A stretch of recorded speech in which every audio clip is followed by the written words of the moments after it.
maghiwalay dahil kayo ay malalaki na. Uy, ayaw naman ang tatlong biik.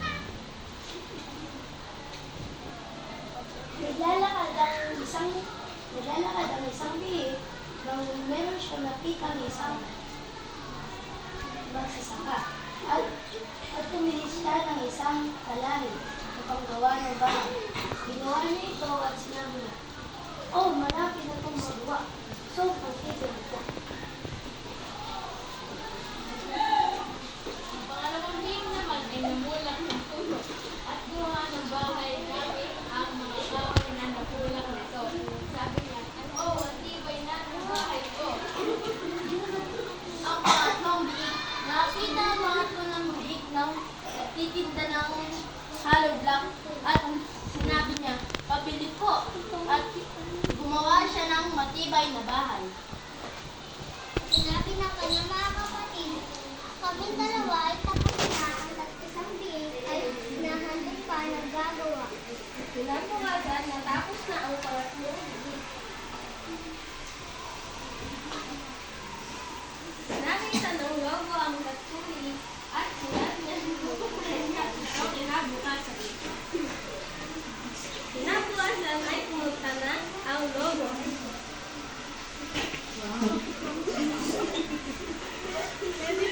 Pwedeng tumakbo?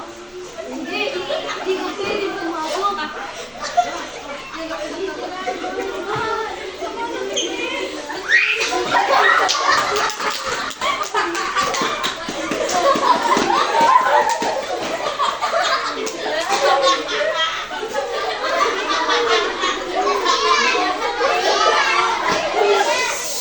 Nasira ng lobo ang bahay ng pangalawang pautang biik.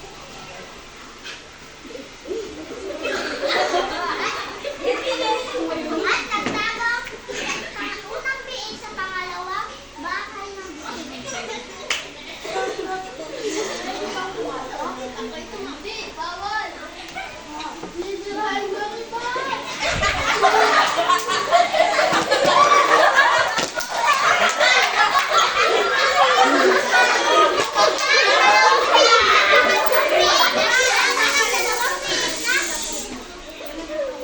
Nagtago ang dalawang biik sa bahay ng isang biik.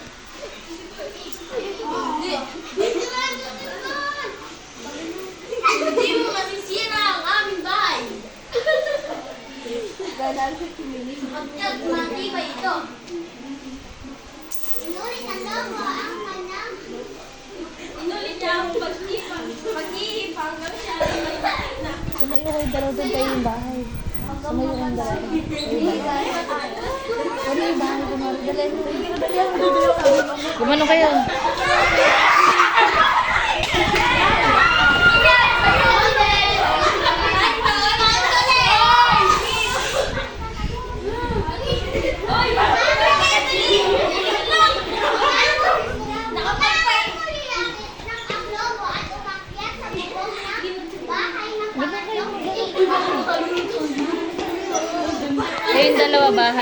Kayong dalawa bahay. Dali.